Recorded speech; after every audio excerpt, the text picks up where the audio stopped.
Buenas tardes a todos, estamos en la tercera sesión de Spoiler en Cuarentena, nueva sección de cronistas latinoamericanos. El día de hoy vamos a hablar de un autor sumamente importante en la literatura universal y en el pensamiento moderno, que es Franz Kafka. Para esto vamos a entrevistar a Carlos Gómez. Carlos Gómez, me gustaría que nos des una pequeña presentación tuya. ¿Qué tal? Gracias, Mauricio, por la invitación. Un saludo a todas las personas que están mirando esta entrevista. Eh, Soy estudiante de Ingeniería Química, soy experto en inversión pública, también hago activismo político, soy miembro de Red y de Movimiento Vida, y soy activista de literatura también. Me gusta promover la lectura en general, porque creo que te ayuda a desarrollar herramientas de interpretación de la realidad. Súper. Y bueno, gracias por haber aceptado esta invitación. Lo que vamos a hacer con Carlos básicamente va a ser descomponer a Franz Kafka desde un punto de vista filosófico y a lo largo de la entrevista vamos a tener dos puntos estructurales, dos puntos transversales respecto a cada tópico que vamos a tocar. Y estos son modernidad como primer punto y como segundo punto el, lo que viene a ser la filosofía de Franz Kafka más allá de la obra. Todo a partir, evidentemente, de lo que está muy de moda, que es la pandemia en la que estamos viviendo en este momento. Ahora bien, me gustaría partir de un tema que justamente ya lo habíamos hablado respecto a Franz Kafka. Franz Kafka nace en Praga en 1883, fallece a los 40 años en 1924. Básicamente, el inicio de su vida no llega a tener un contacto real con lo que vienen a ser conflictos mundiales hasta la Primera Guerra Mundial, que viene a ser el primer quiebre. No sé si nos podrías dar una pequeña contextualización respecto a qué es importante de la vida de Franz Kafka, al menos hasta la Primera Guerra Mundial. Eh, bueno, Kafka es checo, de habla alemana, criado en una familia de judíos no muy practicantes, eh, de ingresos medios, no era una familia acaudalada. Kafka también tuvo una salud bien débil toda su vida. Escribía desde muy temprana edad. Ya para 1914 me parece que ya publica o ya escribe La Metamorfosis, que es una de sus obras más famosas y de mucho contenido, sobre todo de crítica a la modernidad, a ese modelo familiar, católico, judío-cristiano, que, bueno, narra en su texto muchas realidades que hasta hoy podemos ver, ¿no? Como este sistema que te envuelve, que te convierte en un engranaje más, y cuando una vez estás convertido en ese engranaje ya te desecha porque no le sirve. Al sistema solo le sirve mientras estás transformándote en ese engranaje. Entonces, creo que la obra anterior a la guerra ya tenía los componentes, y creo que la misma obra de Kafka es una sola. eh, Creo que todos los textos son parte de una sola obra y aborda principalmente estos temas, ¿no? Como la justicia, el papel de estas instituciones sociales como la familia, aborda el individuo, te ponen en contrapartida la situación de ser algo como el excluido, el paria. Él escribe desde el oprimido. Siempre es un oprimido, ya sea Gregor Samsa, que se convierte en un bicho y lo tienen escondido en su casa, tiene un hospital al lado y no puede asistir al hospital. el primero que va y lo busca, y el único que va y lo busca, es el supervisor de su trabajo para despedirlo, básicamente. Luego Eso tienen, está muy bueno, perdóname que te interrumpa. Bueno, me acabas de desordenar todo, pero pues eso es bárbaro, ¿no?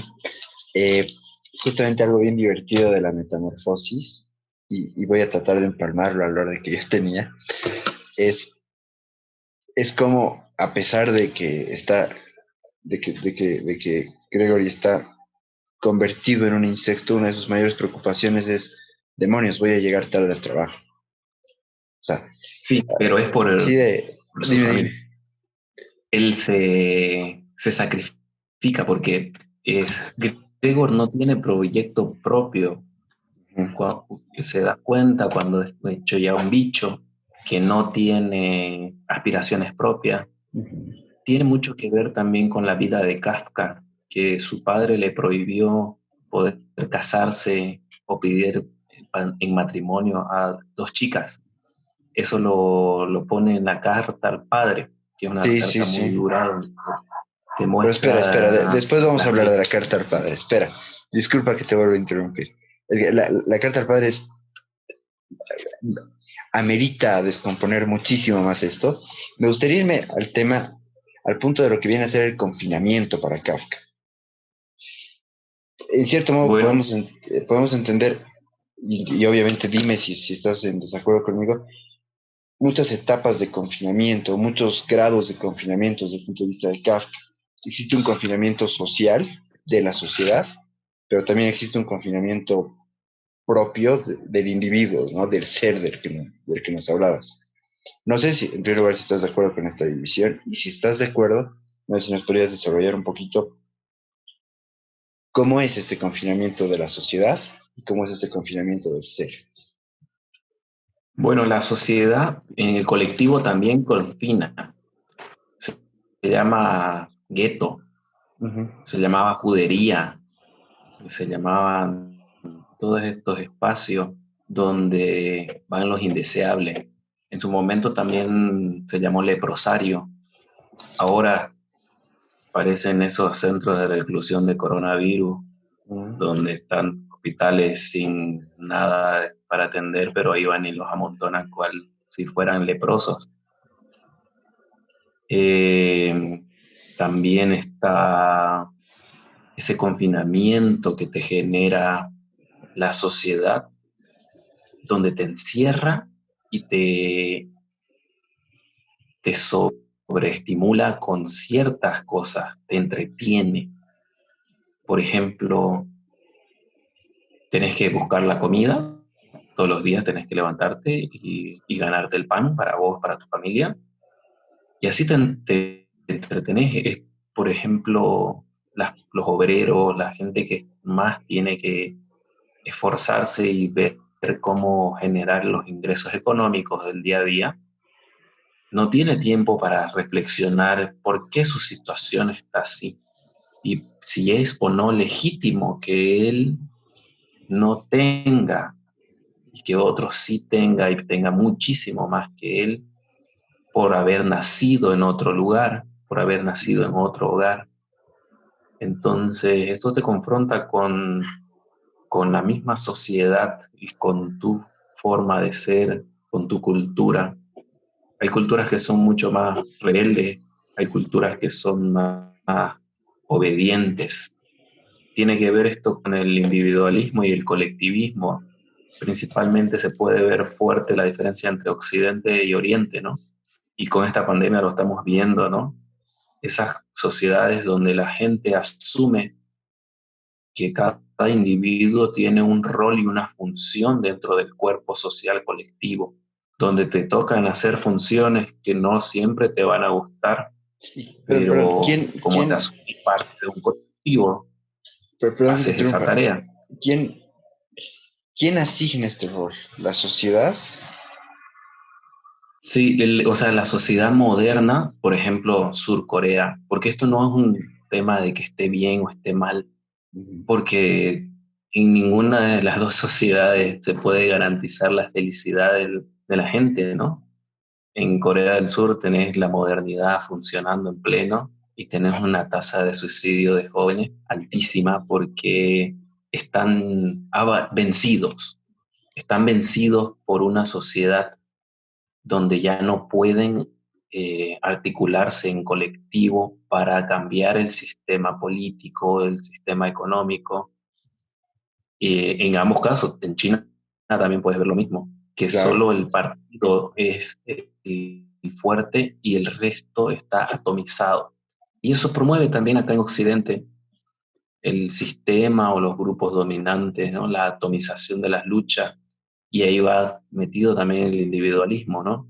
Donde tu lucha, tu autorrealización es más importante que cualquier lucha colectiva, donde ya hay un abandono de utopías colectivas y donde entra muy fuerte la utopía del cuerpo, la utopía donde vos te tatuás porque es tu cuerpo, porque es tu territorio, tu representación, pero también comes y tenés esta vida fitness y ejercicios y todas estas cosas, y que no tiene que ver realmente mucho con el sentido colectivo de la vida, porque si tenés abdominales no vas a cambiar nada en tu sociedad. Entonces, eso promueve el sistema, te promueve esa atomización tal donde vos buscás siempre salvarte vos primero, donde nos confronta ahora en esta situación donde ya el dinero, tu acumulación propia, no te garantiza que vayas a sobrevivir o que tu familia pueda sobrevivir íntegra a esta pandemia. Solo si se salva el otro vas a poder sobrevivir vos. Solo si se corta, se frena la curva de contagios, se puede sobrevivir y podemos sobrellevar y poder retomar un poco la vida en lo público. No digo la vida normal porque no creo que vuelva a ser como antes. Entonces, ¿Y tú crees que la vida normal era una buena vida? Es decir, y no evidentemente para, asociándolo mucho a Kafka, ¿no? no para todos. Siempre para el dominante la vida era mejor. Para el oprimido nunca ha sido buena, Para el aunque dominante también eso está súper bueno.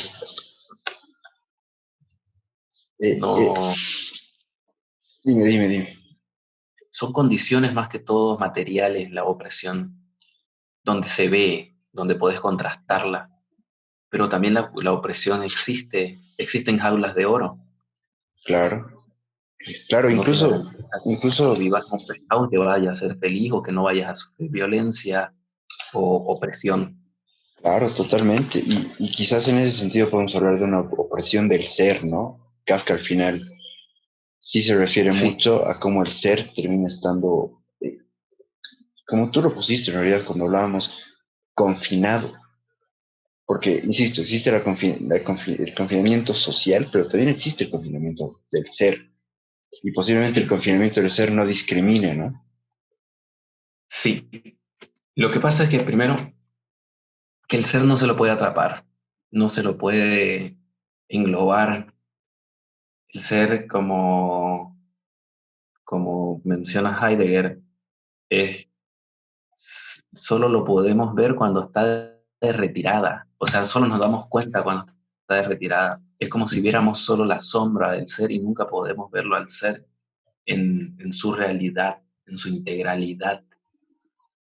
Entonces, este confinamiento que se está dando en lo individual nos llama a demostrar de qué estamos hechos y saber realmente quiénes somos, porque primero que nada tenemos nuestra propia compañía que no la podemos esquivar. Tenemos que aprender a vivir con nosotros, a aceptarnos y saber que también vos no sos solo uno, una identidad, sino que también puedes ser otro. Y tenés que saber conocer tu otro yo y charlar con tu otro yo, porque así te puede permitir, ¿no? Sobrellevar cualquier problema. Esto, por ejemplo, lo vi en una entrevista que le hicieron recientemente a Mujica, el expresidente de Uruguay, que estuvo confinado en prisión durante la dictadura, no sé si 10 años, 15 años, pero estuvo mucho tiempo confinado en solitario. Y le pregunta cómo pudo sobrevivir. Y dijo, bueno, yo me tenía a mí, la gente tiene que aprender a acompañarse a sí misma. Pero también va más allá de eso. Muchas personas que también como Mandela fueron confinados en Ujú. solitario muchos años y no quedaron dementes, no perdieron sentido en su vida. Porque cuando el sentido de la vida va más allá de un individuo, de tu propia experiencia individual, sí continúa, sabes que sos parte de algo más grande. Entonces, eso es lo que te permite estar confinado, aislado y no perder la cordura, porque fácilmente podés, ¿no? El aislamiento te puede generar muchos problemas mentales. De hecho, son métodos de tortura, ¿no? Ujú. El Claro. aislamiento. Entonces, Y son, en ese sentido, retomando un poquito, a ver, es que me hablaste de muchas cosas muy interesantes y quiero tocar todas, pero no puedo. Voy a ser disciplinado. En ese sentido, quizás, quizás Kafka también se refiere a que el hecho de no poder estar solo contigo mismo, porque la sociedad te exige que no puedas estar solo contigo mismo, también te lleva a otro tipo de locura, ¿no? Es decir, y más allá de la simplificación de Kafka, habla de la burocratización. Sí, Kafka habla de la burocratización, pero va mucho más allá de eso. A ver, ahora que me has... bueno, Dime, hay que dime. me escapó de Kafka, es que él era abogado. Ujú, Y Kafka no solo tiene producción literaria de cuentos, novelas, tiene también teoría en derecho. ujú. De hecho, tiene en Europa un monumento, creo que en República Checa, que un monumento a él, pero es por abogados, hecho por los abogados de Europa. Es un reconocimiento a aportes teóricos de filosofía del derecho. Él critica mucho la burocracia y la representa muy fuerte en esa novela, la novela inconclusa, El Castillo, El castillo, que es claro. de un campesino que va y quiere entrar al castillo y hay miles de puertas y en cada puerta hay un guardia que, que es como los filtros que tiene nuestra sociedad. ¿Quién puede acceder a una persona empoderada? Tenés que pasar muchos guardias, muchas puertas y muchas veces por tu condición de opresión no podés acceder porque no tenés privilegios de acceso a a esos espacios de poder. También Eso es... creo que la Dime, burocracia dime. la retrata en la construcción esa inacabada, inacabable de la muralla china, La muralla china, sí. de- que el sistema básicamente es como que te había mencionado, que te promueve que tenés que estar sí o sí, hace porque tenés que hacer, no te sentás a Pero la respirar y meditar. mecanización, ¿no? Lo estoy haciendo. Es una mecanización, te convierte en ese engranaje que solo gira y nada, nada más hace. Si Entonces, te parece, y me encanta, yo, yo tengo un defecto muy grande, yo soy abogado, entonces es muy bueno lo que tú has dicho. En ese sentido, a ver, hablando de ante el juez, hablando del castillo, hablando del proceso, el juicio, el proceso, es, ¿no? es, Uf, es bárbaro, la ¿no? burocracia, Exactamente, pero más allá de la burocracia, algo que es fascinante en el tema de ante el juez, es como para llegar ante el juez,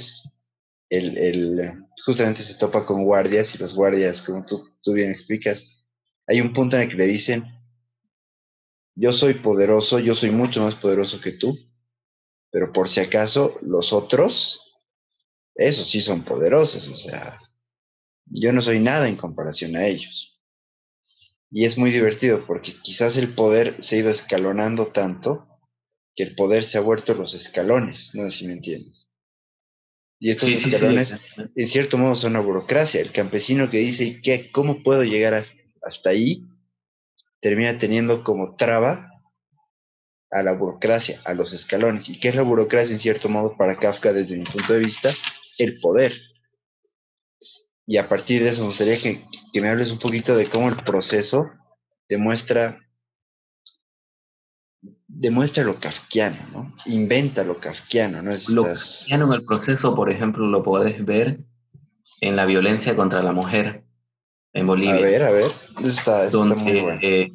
estás condenado de entrada sin saber cuál es tu acusación y ya solo es una cuestión de tiempo que llegue tu condena, sin derecho a réplica, sin nada. Es como que la culpa es de la mujer porque estaba vestida así, asá, porque lo molestó, porque siempre se le busca la vuelta porque ya está condenada de entrada. Entonces, creo que esa analogía es bastante cercana a lo que significa ese proceso del que habla Kafka, pero creo que también va más allá en su burocracia, muestra que es lo opuesto a la oportunidad de cambio, porque la burocracia es totalmente definida, es totalmente certera, tenés certeza de cuántos trámites tenés que hacer, cuántos sellos tiene que llevar ese documento, cuántas firmas tiene que tener. Entonces, todo lo que no tiene esa medida definida, creo que va en contra de la burocracia. ¿Y se te ocurre algún ejemplo, quizás aquí justamente en esta pandemia que estamos viviendo, en la cuarentena, de algo que no tenga una figura definida y que quiebre esa automatización a la que nos ha llevado la sociedad, el poder? Bueno, está ese componente humano que es contradictorio, que es dual, que, que justamente esto que te comentaba, ese otro yo que tenemos dentro, ese otro que también está afuera, que lo ves reflejado en los demás. Hay un tema ahí con, por ejemplo, el cuento de El artista del trapecio, donde aborda muy detalladamente la vida de del exhibicionismo intelectual, donde te aplauden por vivir en las nubes y te admiran y te fatigas y te pones ansioso si te bajan de tu trapecio, si Claro. no estás haciendo tu labor de estar haciendo malabares en las nubes. Ante todos, además, ¿no? O sea, que todo el mundo Exactamente, te ante tiene que la ver, vista de ¿no? Que todos. eso es súper importante, ¿no? Sí, eso es Sí, muy y bárbaro. algo que es interesante tanto en el artista del hambre como el del trapecio, y en la obra de Kafka está el empresario como personaje que es aliado, pero es un aliado explotador. Ahí si En quieres el vamos a artista hablar del del hambre, padre y de Carta al Padre, si te parece engancharlo un poco. ya, bueno, es que Desarrolla, toda la desarrolla. obra tiene mucho que ver con su propia opresión, la obra de Kafka. Tuvo un padre muy autoritario, donde, como comenté hace un rato, que le prohibió porque no eran suficiente para que lleven su apellido esas chicas que seleccionó Kafka. Entonces, esa, esa carta también cabe señalar que nunca fue entregada al padre de Ujú. Kafka. Entonces, creo que esa obra la retrata siempre, esa opresión que vivió hasta el final, porque nunca pudo hacerle frente a su padre. La autoridad ejercida tal era que nunca pudo ni cuestionarle directamente. Y ese es otro tema que también aborda mucho Kafka, la autoridad, Totalmente, totalmente. el- esta capacidad que tenemos de acumulación de poder por por ambición individual, genera esas descompensaciones propias del sistema que lo aceptamos como justo y legítimo. Quizás, igual, desde luego, si no estás muy de acuerdo, corrígeme, contradíceme. Eh, Yo creo que Verne, Wells, Asimov predijeron muchas cosas del futuro, pero Kafka predijo el totalitarismo. Entonces les ganó un poco, ¿no? Eh, bueno, Kafka lo que hace es describirte la sociedad que ya viene instalada en esta era industrial. Kafka te pone... Donde ya hay un totalitarismo. Es que el totalitarismo, ¿en qué sentido lo es? En un ente superior que definitivamente controla tu vida, controla absolutamente toda tu vida, todo lo que haces, todo lo que dices, porque es demasiado poderoso. Y al final, el totalitarismo que terminó ocurriendo post Primera Guerra Mundial y que evidentemente sigue hasta el día de hoy, ya son figuras que son tan poderosas que en cierto modo controlan tu vida. Sí, y lo que pasa es que también te muestran los abusos del poder, Ya, perfecto, perfecto. la potencia. Es, creo que la obra de Arendt, de Hannah Arendt, define un Ajá, poco más el totalitarismo con categorías más específicas, sí, lo desglosa un poco más, donde te pone la diferencia entre violencia, poder, sí. autoridad, potencia. eh, y creo que Kafka lo que plantea es esta situación de aceptación de la opresión, porque algo que tenés que tomar en cuenta en su obra es que nadie cuestiona la autoridad, porque Kafka también viene de esa sociedad alemana, checa, austriaca, estos Claro, países germánicos, obediente. claro, comportamiento Es, prusiano. es donde exactamente está en auge en la obediencia, la sociedad obediente alemana, que es la sociedad que después hace la vista gorda a la persecución de judíos, de gitanos, de testigos de Jehová y todo esto que causa con el holocausto, esos guetos que hace, ya se venía trabajando desde la sociedad en una forma de discurso. Hay justamente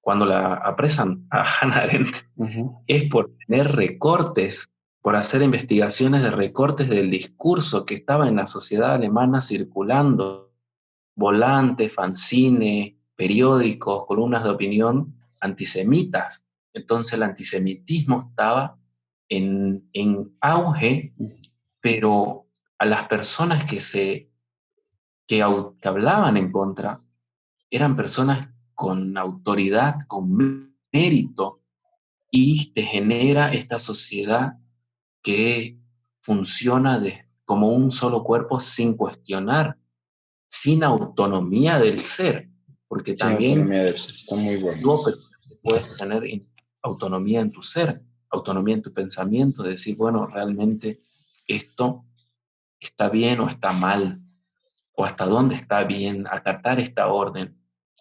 En, durante el juicio Eichmann hay una crítica muy fuerte a la obediencia, donde a Eichmann lo tratan de poner como si fuera un tipo de muy macabro y malvado, antisemita y Ujú. odiador de los judíos, pero el tipo solo hacía su trabajo. Claro, es un quiebre bien interesante ese, ¿no? Justamente todos los juicios de Nuremberg, ¿no? Yo seguía órdenes. Esa Continúa, sociedad continúa. que es obediente. Entonces Kafka te retrata esa obediencia donde ninguno de sus personajes es rebelde. Kafka Ajá. no tiene la rebeldía, Kafka tiene la aceptación. Kafka, algo que también cabe mencionar es por qué es algo más interesante Kafka, porque es lectura fundacional, es escritura, literatura fundacional. Él genera un nuevo estilo, un nuevo género Nuevo género, se llama exactamente. literatura menor porque él escribe desde otro autor. Él lee mucho Dostoyevsky, Tolstoy, estos rusos muy fuertes, el realismo, pero que ellos escriben la tragedia del rico, Ana Karenina, Ajá. Hermanos Karamazov, todo esto, donde te habla la historia de esta gente. Crimen y Castigo posiblemente sea, Crimen y Castigo también tiene que ver, sí, bueno, no son ricos muchos los personajes, pero es pero la hablan, falta de cuestionamiento, sí. Y lo que tiene interesante Kafka es que escribe desde ahí. ajá, Hay obras que son como si un personaje que aparece en Crimen y Castigo sea el personaje principal. Kafka no te pone el personaje al patrón, te pone al hijo del empleado, el hijo de la cocinera como personaje principal de su obra. Te, te pone desde el oprimido cómo lo vive esa realidad. Entonces, eso es lo interesante de Kafka. Hay una tesis de un apellido Sánchez que te hace analogías directas de varias obras de Tolstoy y de Dostoyevsky, de donde están los personajes y las narraciones que hace Kafka. es, es bien interesante. Justamente Adorno, por ejemplo, cuando interpreta a Kafka, habla de un superrealismo de Kafka, ¿no? Explica que es un superrealismo desde una tercera persona, que es básicamente lo que tú nos estás diciendo ahora. No sé si quisieras ahora tocar el punto de qué es la transformación, qué significa la transformación en la obra de Kafka. Esta transformación eh, te presenta cuando te vence el sistema, ese proceso de que te va destruyendo y te va construyendo según le parece mejor al sistema donde seas más productivo. Entonces, creo que el- la obra de Kafka tiene que ver con este sistema, ¿no? Y bueno, a ver, y vuelvo al punto del castillo, de ante el juez, cómo el campesino se vuelve más pequeño, ¿no? A lo largo de la obra. Y el hecho de que se vuelva más pequeño y el guardián se vuelva, y los guardianes o el guardián se vuelva más grande, es una forma de transformación, ¿no? La sociedad te vuelve más pequeño. Sí, te transforma y te El convierte en sistema, no bicho. la sociedad, me corrijo. Te convierte en bicho el Te sistema conviene en social. bicho. O sea, en la obra de la transformación narra cómo una familia, básicamente en vulgar de chupasangres, lo viven hasta la muerte a un miembro de la familia que se sacrifica por el resto, que sacrifica su propia vida, su propia Su vida. historia, Ujú.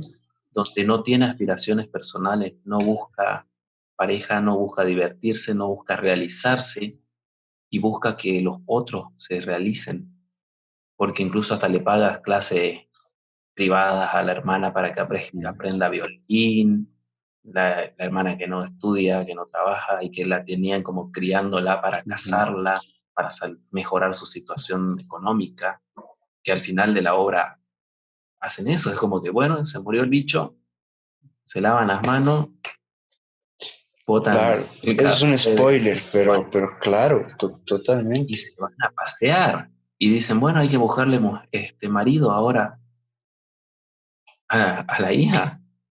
Y ya. Y en ese punto es muy divertido como incluso la familia reniega de él cuando se dan cuenta que es un bicho, ¿no? O sea, Sí, sí, sí, muy sí. interesante cómo ya lo han Le dan la consumido espalda. durante todo ese periodo y ahora de paso lo ignoran y le dan pan, exactamente, le tiran pan para que coma, ¿no? Sí. Hay algo que ver también ahí con que primero lo apreciaban, pero lo apreciaban porque era su fuente de ingreso y de sustento. Pero eso Era sustento, quien les exactamente. garantizaba su vida en las condiciones que ellos la tenían. El padre no trabajaba, la madre no trabajaba, la hija no trabajaba. El único que mantenía era él. Y cuando, o sea, él dejó de participar en la familia porque vivía viajando, trabajando. Y solo iba a la casa a dormir y se levantaba a trabajar, a viajar y seguir. Entonces era como una hormiga. Y después, cuando ya no puede trabajar, es que lo empiezan a darse cuenta que no lo necesitaban realmente, que en discurso lo si no trabaja, aquí nos morimos todos. Se enfermó, se convirtió en bicho, que también puede verse con esta parte de la guerra, ¿no? Los conflictos bélicos que se han vivido en esa época en Europa. Ya para 1908 habían algunas revueltas en Rusia, en Alemania, en Inglaterra, donde habían muertos, heridos, y también podés extrapolarlo a la gente que viene de la guerra, la gente que queda con traumas de guerra, tiene esa parte de que han sido transformados en bichos, ya no pueden volver Está muy bueno eso. a tomar su función en la sociedad como eran antes, Los porque han deshumanizado. se han deshumanizado, o su función dentro de ese colectivo social se hizo otra y ya no pueden volver a su anterior función, porque ya son disfuncionales socialmente. Quedan disfuncionales, claro. Claro, es totalmente así. Y en un sentido de pandemia, no quiero comparar, me parece sumamente maniqueísta, simplista comparar el coronavirus con una guerra, porque no es una guerra. Pero ¿tú crees que podría provocar algo parecido el coronavirus en el mundo? Porque al final es algo totalmente mundial. Deshumanizar más al ser de lo que ya está. Sí, de hecho, ahorita las posiciones entre los pensadores se encuentran encontradas en una contraposición de que el mundo va a cambiar para mejor o el mundo se va a empeorar, se va a deshumanizar. Yo creo que ambas cosas ocurrirán. Yo creo que en algunas regiones, algunos sectores de la sociedad del mundo se harán más solidarias, cambiarán de, su estrategia que le permita sobrevivir de mejor manera. Tal vez este tiempo te da la oportunidad de transformación en un ser colectivo donde ya Ser no colectivo. solo importa tú conseguir alimentos para vos y tu familia o mantenerte a salvo vos, sino que el vecino también importa, porque todos funcionan y sostienen a este sistema.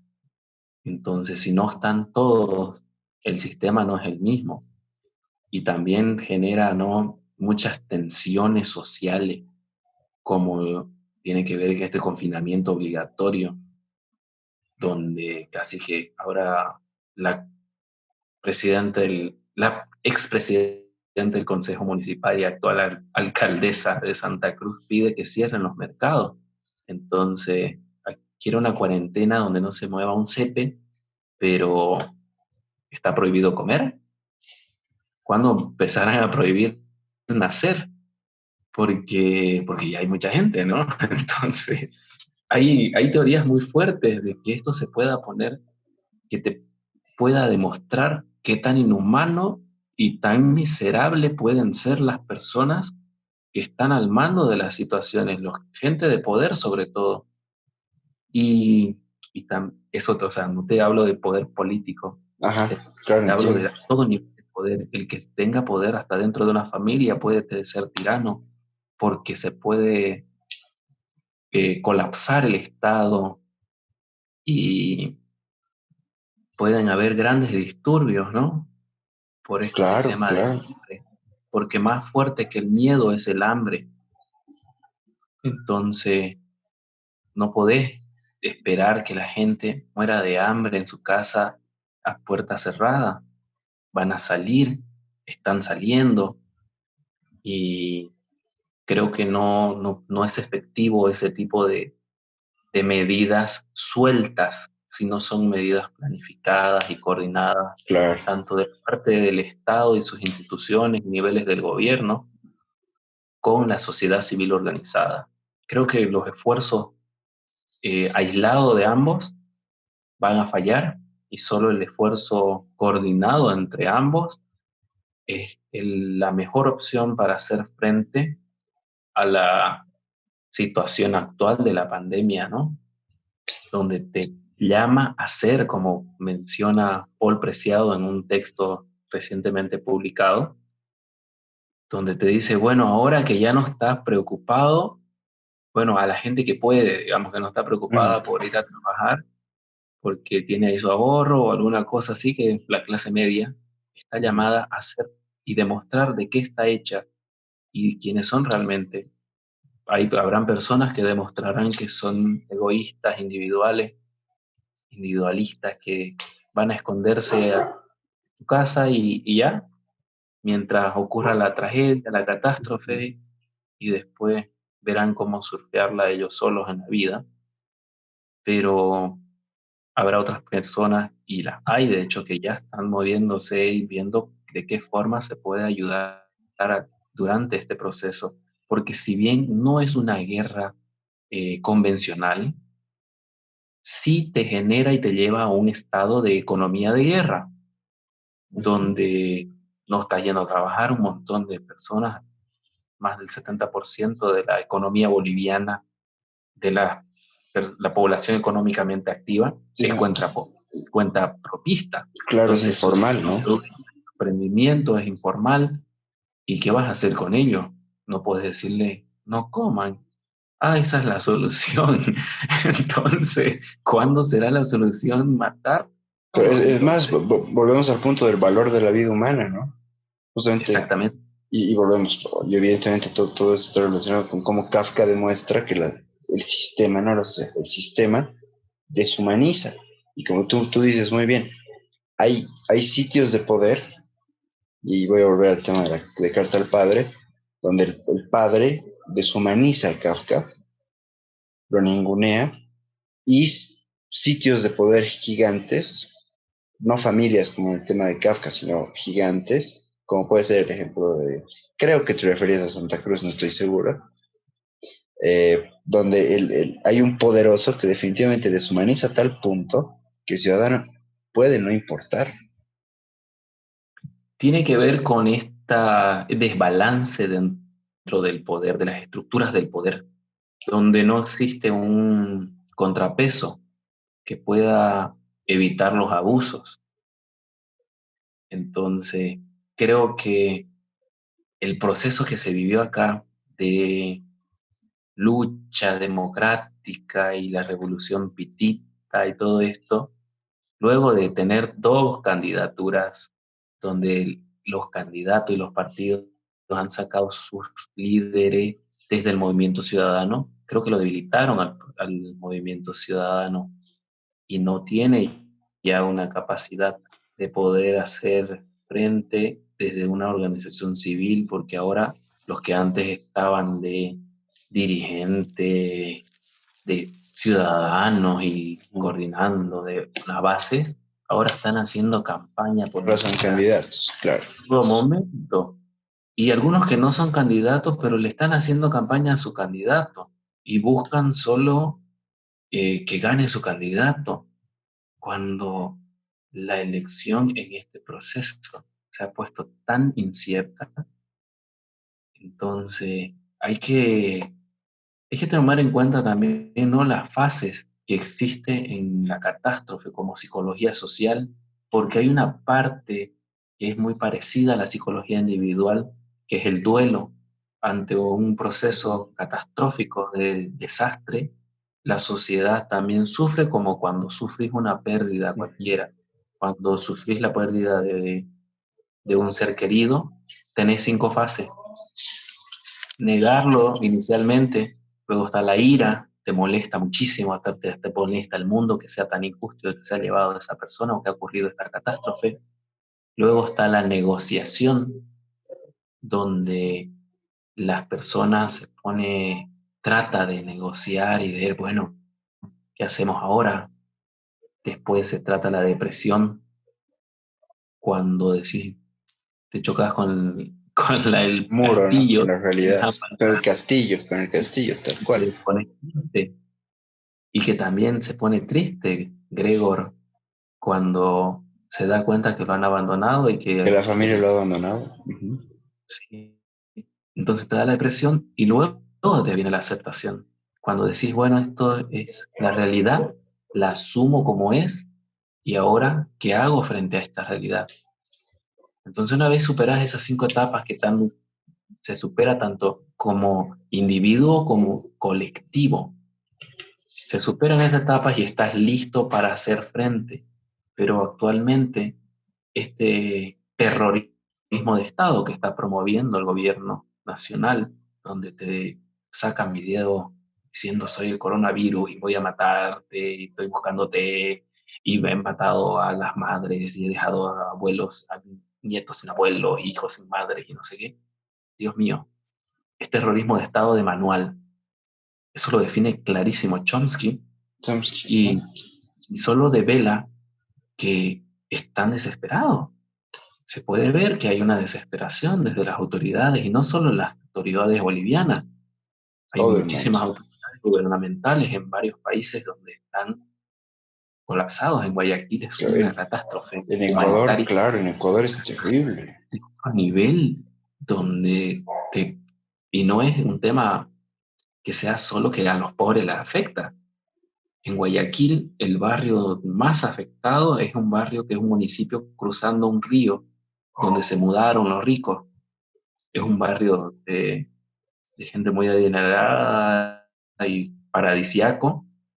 Y esta gente fue a Europa porque acostumbra a vacacionar en Europa y volvieron con el coronavirus y se esparció porque había al inicio, no sé si recordás que decían que no sobrevivía el virus a altas temperaturas. Ujú. Entonces Guayaquil, Ecuador, nunca tiene invierno, siempre tiene verano, siempre tiene sol y se confió la gente, salieron, se juntaron todo igual. Es muy parecida a la gente en su cultura a Bolivia. En Guayaquil es parecido a la gente del llano, a los orientales, a los cambas. Hablan incluso con un tono más parecido al camba. Y los de Quito se parecen más a los paseños, porque también viven en una montaña. Entonces es una realidad muy parecida y que no está distante de convertirse en nuestra realidad.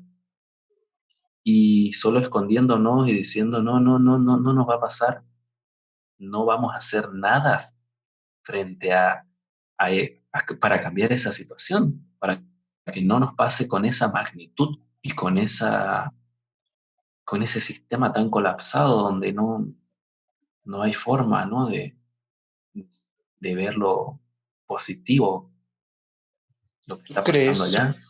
tú crees que Kafka sí encontró la realidad? ¿Sí se dio cuenta de cuál era la realidad? Yo no creo que nadie pueda definir, yo no creo que el lenguaje alcance para definir la realidad en su complejidad. Creo que existen muchas herramientas para aproximarse a esa misma realidad. Creo que el lenguaje escrito, oral, no alcanza realmente. Creo que transmite mucho más una imagen. Creo que el lenguaje corporal dice mucho más que el lenguaje oral, pero algo que tiene el lenguaje escrito es que puede definirse y no salirse de su canon o de lo que pretende. Algo que puedes ver con eso, con el lenguaje escrito o la dominación a través del lenguaje escrito que tiene que ver con la ley, ¿no? Ujú. Se extrapola con la gente que maneja la ley, con los abogados, Y podemos jueces lograr a los burócratas, ¿no? y los burócratas. La rebelión en la granja, que es un tremendo libro que cabe señalar que hubo censura muy fuerte, que en el prólogo del libro Orwell señala que nadie se lo quería publicar en Londres, en Inglaterra, porque era muy parecido y porque ponía que eran unos cerdos los que tomaban el poder y que controlaban la lectura, básicamente, y que hacen y deshacen con las reglas, y era muy parecida a la historia de la Unión Soviética. Claro, De ahí te relata el totalitarismo de una forma donde te convence, donde esa granja solariega era la granja que menos comida tenían los animales y era la granja que más producía.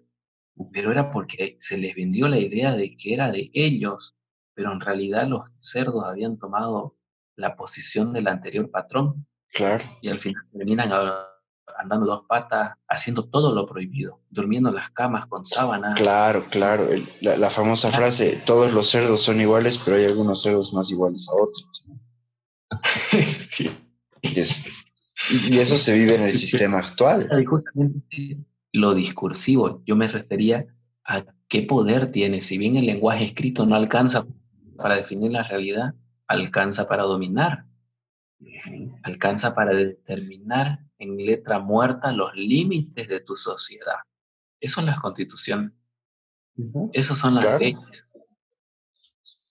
Y Entonces creo tú que tiene ese crees, poder el lenguaje. termina. Creo que Kafka vio una realidad desde su realidad de opresión. Vio que era un sistema donde él realmente no tenía oportunidades, donde, de futuro, de un futuro entendido en una situación diferente a la actual, porque si vives en el eterno retorno que plantea Nietzsche, ¿no? Ujú.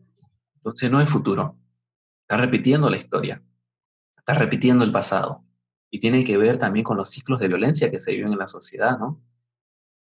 Madre joven, oprimida, no puede obtener muchos recursos, acceso a educación, y sus hijos repiten la misma historia de violencia, de opresión, y básicamente que son generaciones que están condenadas por el sistema, porque el sistema necesita de pobres, el sistema necesita de pobres, incluyendo en el lenguaje proletario.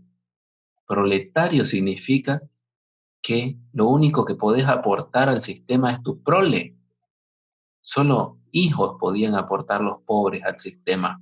Por eso se les llama proletario, porque solo la prole la podían aportar, la fuerza de trabajo, Fuerza de que trabajo, ahora podemos exactamente. ver, ¿no? ¿Cuál es la verdadera fuerza de trabajo? No son las máquinas, es la fuerza de trabajo que le da la sangre y da los alimentos, porque hemos visto que está colapsando el mundo Ujú. económico, financiero, a partir de que no podemos trabajar y ejercer nuestro trabajo y esfuerzo físico.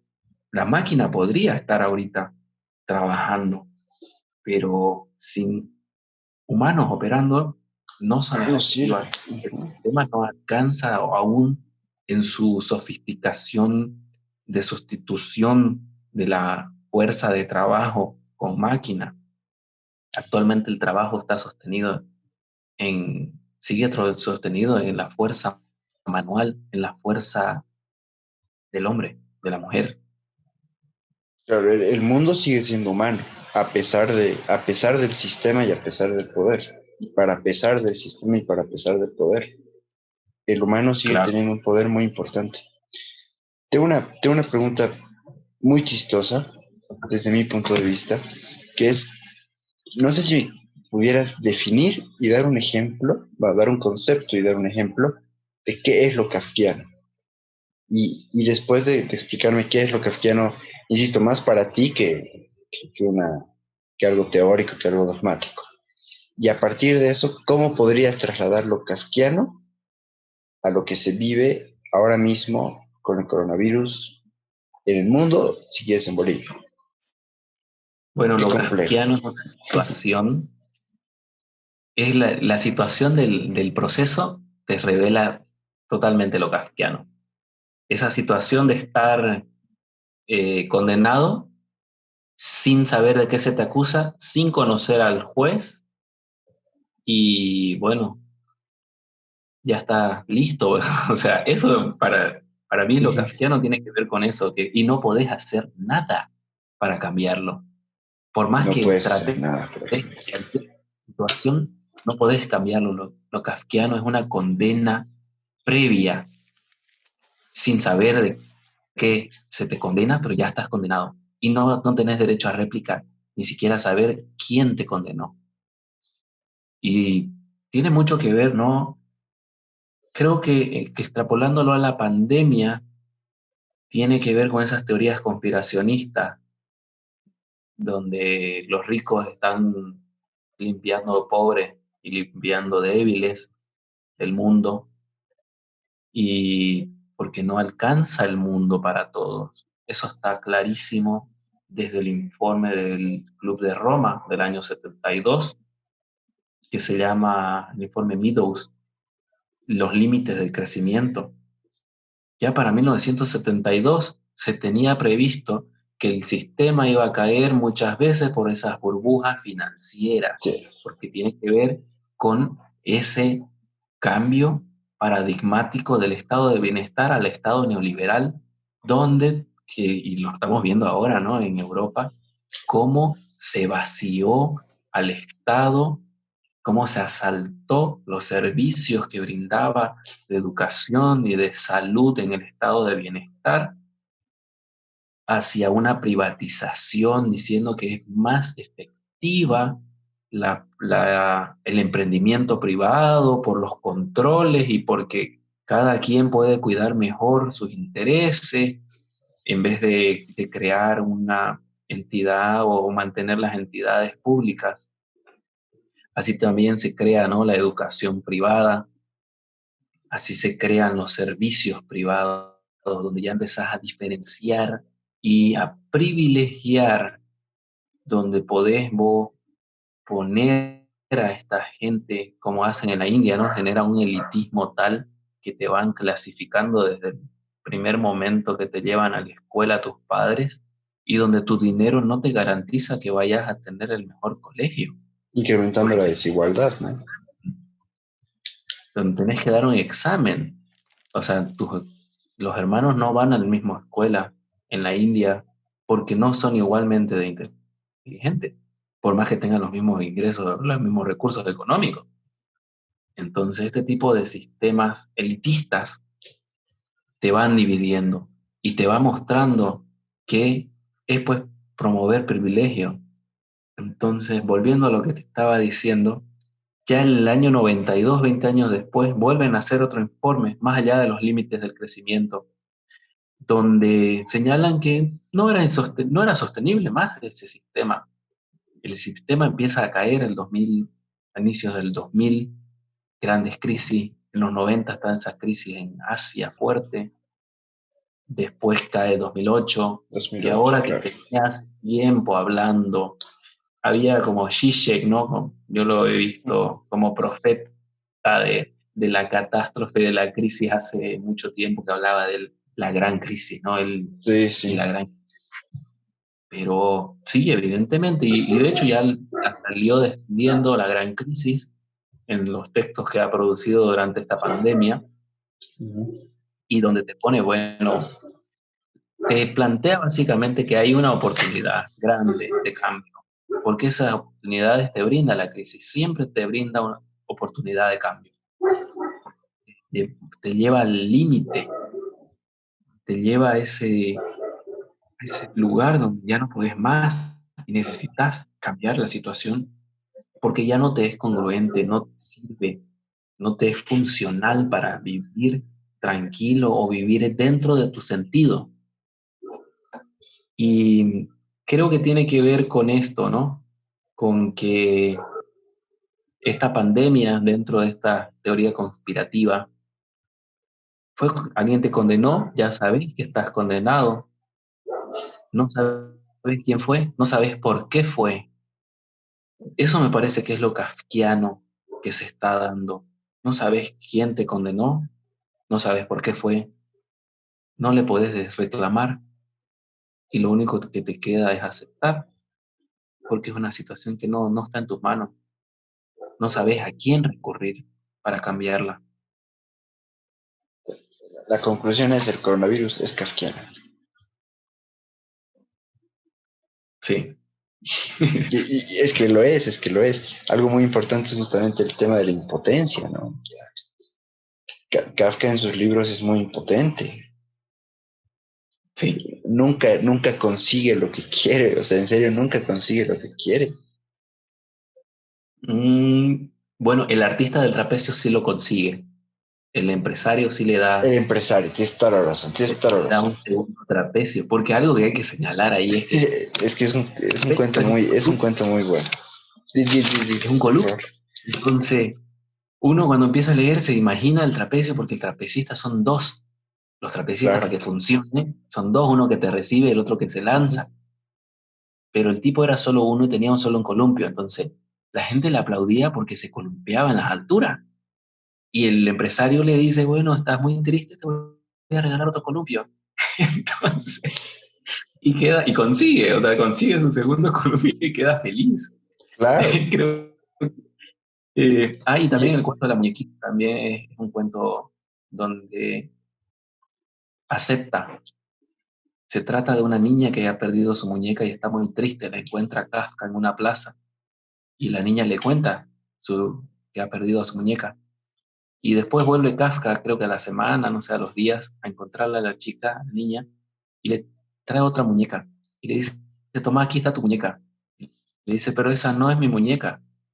Y le dice, sí es, solo que como fue y viajó por el mundo, primero le manda una carta, le dice, he viajado por el mundo y no estés triste. Y después va y le da la muñeca y le dice, oye, esta no es mi muñeca. Y le dice, sí, es tu muñeca, solo que ha cambiado porque viajó, se transformó en otra cosa, pero es ella. Entonces ahí también consigue el claro, personaje, claro. en ningún caso Tienes por razón. rebelarse. Eso sí, Sí, ninguno, sí. nunca revela, nunca es Nunca rebeldía. puede ir O sea, contra el poder, ¿no? nunca, nunca, porque viene de esa sociedad obediente. Y si la Obediente. persona está en poder, es por mérito, es porque tenés que acatarlo, porque por algo está ahí, ha pasado muchos filtros para estar ahí, entonces tienes que acatar. Ujú. Incluso en Carta al Padre, ¿no? Podemos entender ese absurdo de Kafka de no cuestionar que su papá sea lo que es. Sí, o sea, esa opresión llega durísimo. O sea, también tienes que ver que antes los matrimonios eran arreglados, ¿no? Ujú. Eso también tiene que ver con una autoridad muy fuerte, de un ejercicio de poder, de que yo como patriarca decido con quién te casas y con quién no. Lo que me llama la atención con Kafka es que el patriarca le prohíbe a otro hombre. O sea, el patriarca llega a un tal acumulación de poder, una autoridad tan grande que puede oprimir abiertamente a otro hombre, siendo que dentro del sistema la opresión entre hombres se da, pero mucho más suave, Claro, mucho más y en otro ámbito, ¿no? con empatía.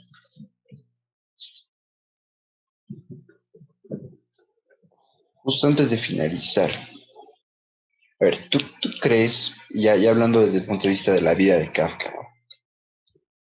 Si bien le dicen no te puedes casar con ella, Kafka sigue teniendo relación en cierto modo con una de sus pretendientes y le escribe cartas.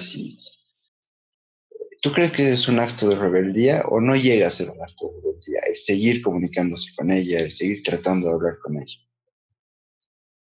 El nombre ahorita no lo tengo. Si das dos segundos. Bueno, la verdad que sería rebeldía si el padre le prohíbe juntarse y hablarle. Eso sí sería Ya, rebeldía.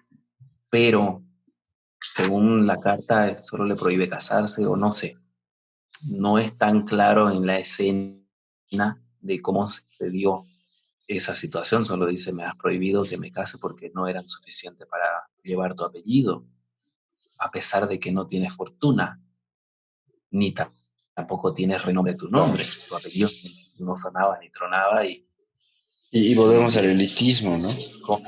como hay un dicho acá en Santa Cruz que dice, ¿qué te haces el bien si sabes que no llegas ni a regular? Entonces, eso que te plantea la carta al padre, donde le dice, mira, lo que tenés para aportar es el apellido Kafka y no se lo vas a dar porque es mío, no es tuyo. Claro, la Hay una propiedad, situación, ¿no? La propiedad del ser. sí, la propiedad del cuerpo ajeno, Ujú. porque no es Es- un cuerpo ajeno para cumplir una función social, no le dice, bueno, como los de la monarquía, ¿no? Tenés que casarte con otro, con un príncipe, con una princesa para garantizar la paz y los ejércitos y no sé qué. Ahí tiene que cumplir una función social su matrimonio. En este otro caso, no, no cumple esa función social de autoridad o de que tiene que porque la sociedad le manda. La sociedad no te manda que estés ahí con que tu apellido valga más, ¿ah? O que valga algo más, Claro. sin título o ese capital simbólico, ese capital social en torno a tu renombre, el reconocimiento, los méritos y honores. Entonces, Felicia Bauer se llamaba la pretendiente importante de Kafka, la que, como tú dices, su papá le prohíbe estar por un tema de élite, por un tema jerárquico, ¿no? Todo Kafka es jerárquico, en cierto modo, ¿no?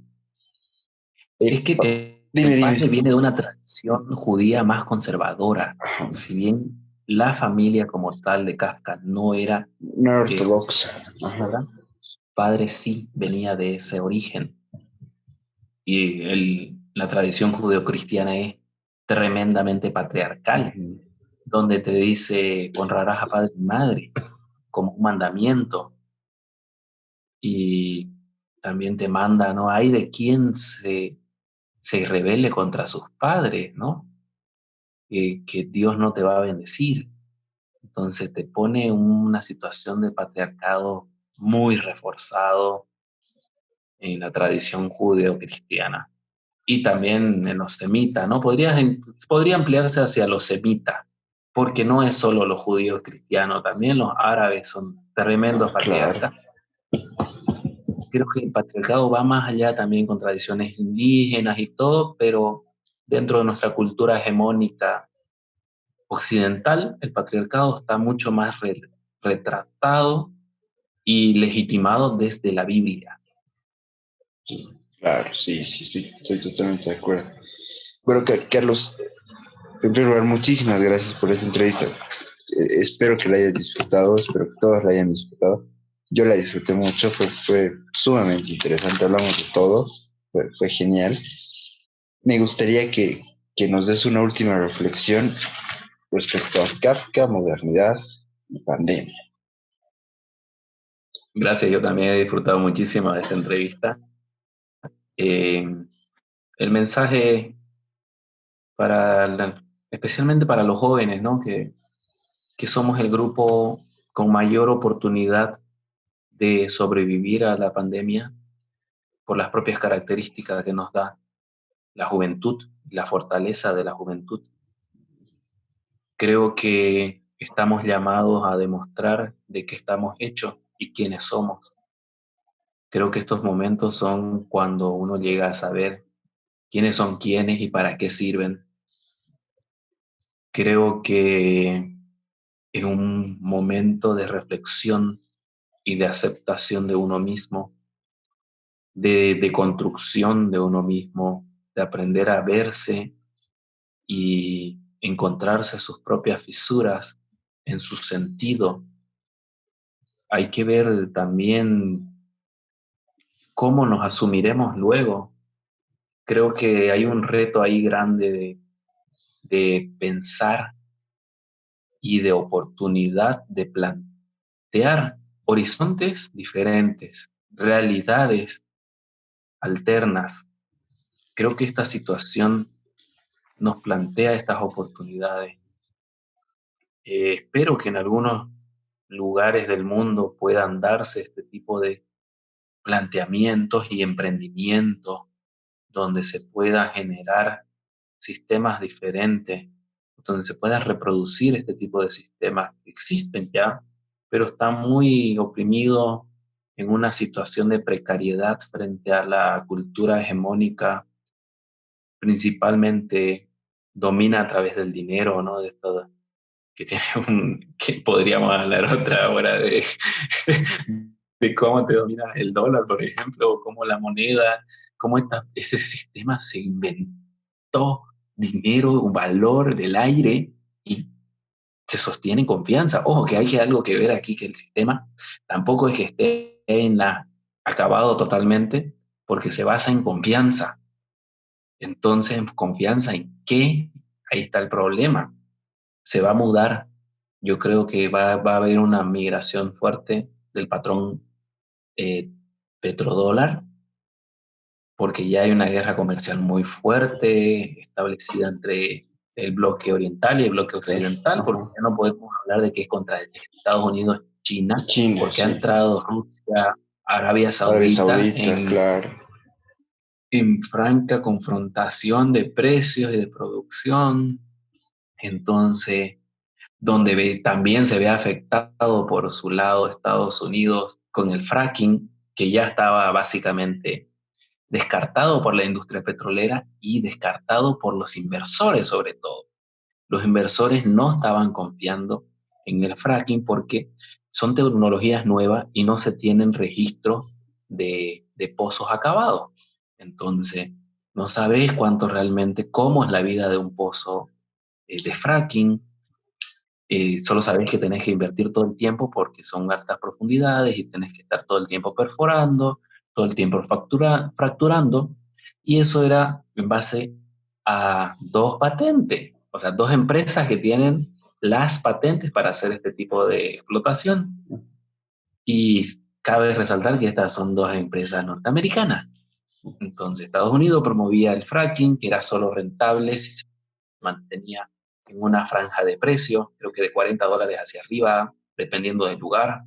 En Vaca Muerta, no sé, creo que estaban arriba de $70, tenía que estar en los arriba de $60 para que pueda ser rentable la explotación. En medio de su neoliberalismo, Macri fija un precio del petróleo para darle sostenibilidad a las inversiones, o sea, para que pueda bicicletearse Vaca Muerta. Entonces, creo que esta situación actual nos llama a reflexionar de qué mundo queremos para nosotros, quiénes somos, quiénes fuimos y cómo nos contaremos que fuimos y cómo seremos en el futuro, cómo seremos en el mañana después de la pandemia. Creo que se plantean tres eh, ejes o tres pilares de la sociedad se están tambaleando y se redefinirán en nuevos paradigmas.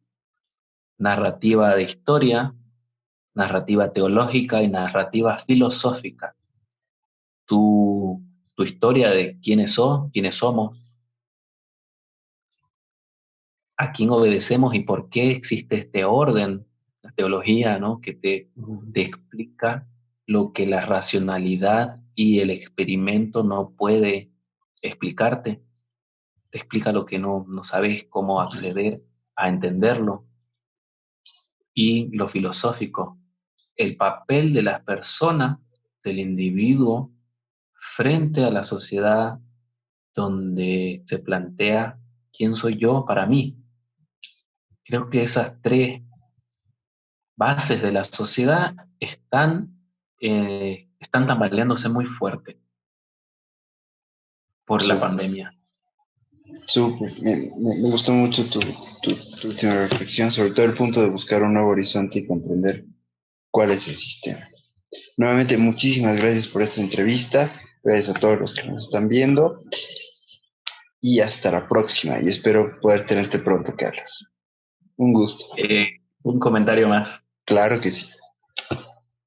Me gustaría hacerle un reto a los jóvenes de Bolivia de lo último que se puede hacer es esconderse a llorar. Es un momento que nos llama a la acción. Súper. Muchísimas gracias. Y sí, la verdad es que yo comparto el reto contigo. Ahora es cuando. Gracias, Carlos. Hasta la próxima. Un abrazo. Igualmente.